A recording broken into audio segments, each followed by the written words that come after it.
Hi everybody, welcome back to my channel. It's the Art Room with Mrs. E, and we're going to do a positive and negative Halloween design today.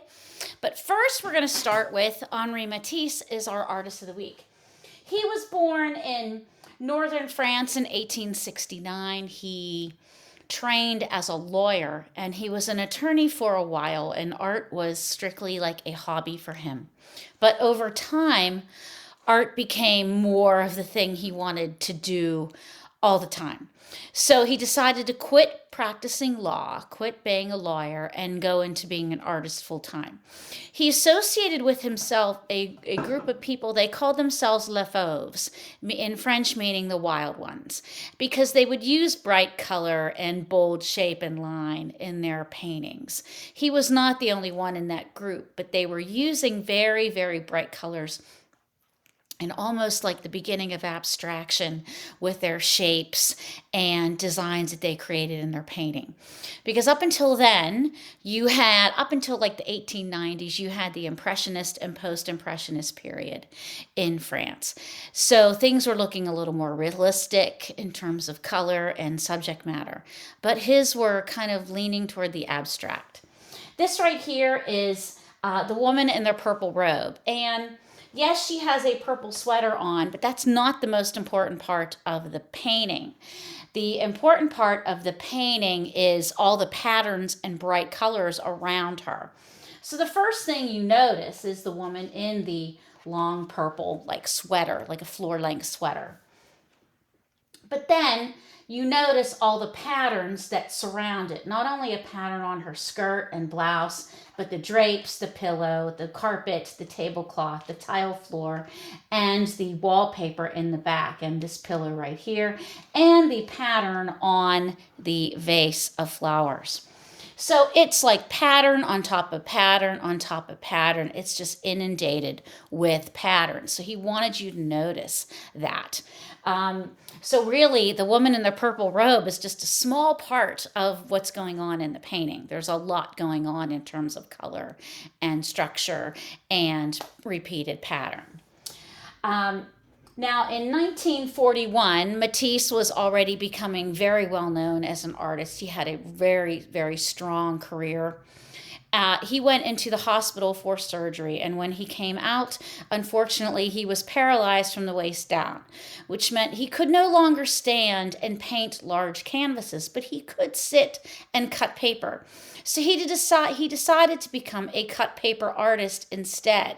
And some of his greatest works of art were done with cut paper. In fact, there is one in the Carnegie Museum in Pittsburgh. So if you happen to go into what is called the permanent collection, it is called 1001 Nights, and it's written in, there is writing around the border in French, and it says, when she saw the dawn approaching, she discreetly fell silent, meaning when the sun was going away, sun going down, the moon was coming up. And when the moon is up in the morning and sunlight is coming back, then the moon itself goes away.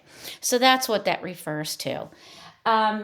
He died in 1954. He was 85, and he's known as one of the great early modern artists of the 20th century. Now, what we're going to do now is a positive and negative Halloween design. And you're going to need some paper and some scissors and a glue stick. And you can follow along with me. You can use a pencil or a Sharpie if that's what helps you draw your lines. Please feel free to do that.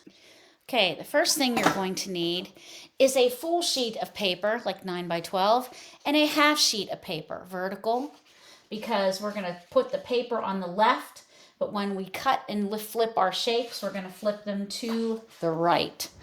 So the first thing we're going to do is we're going to cut out the outline of what half of a pumpkin or jack-o'-lantern would look like. So this is our first part, and that's not what we need right now. We need this, the framework. So the first thing we're going to do is take some glue and glue this down to our black paper, because this is where we're going to start.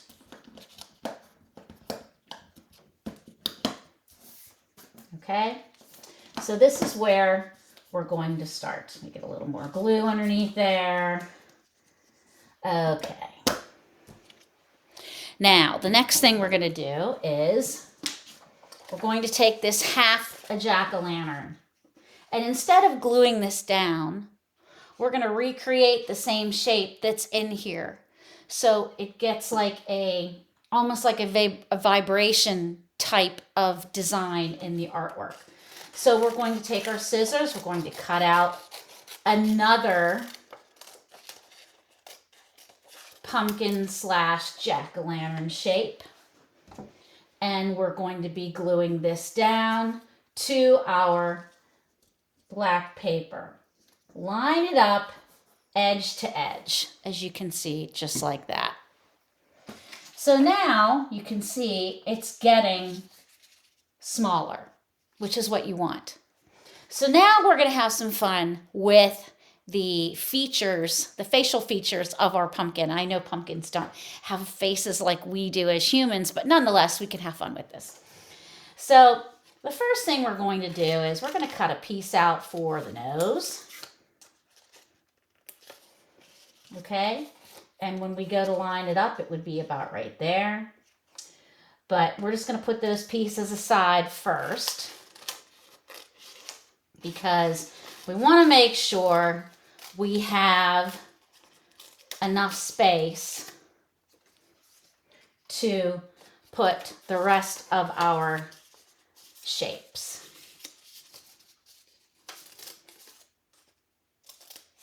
So here's the part for the eye. Now, this is the first thing we're going to glue down, which is going to be this right here. This is that frame that we were talking about earlier. You have to start with that type of frame because that's where you start to line everything up. Okay? Now, knowing that these shapes are going to be here and then flip over, kind of like you are opening a door, we're going to do some more cutting and cut some smaller pieces that will fit in those areas. So this one is going to be right here.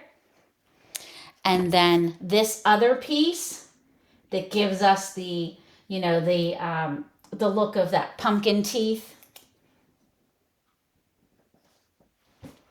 We're going to have that there. Now the nose piece is small, but we can still use it as is. So, wrong piece. So we can leave this right as we have it, like that. Line it up corner to corner, okay? Because then it'll look a lot better if it's lined up corner to corner. And the last piece here will be for the eye, but we're going to take another piece out of the center of that eye.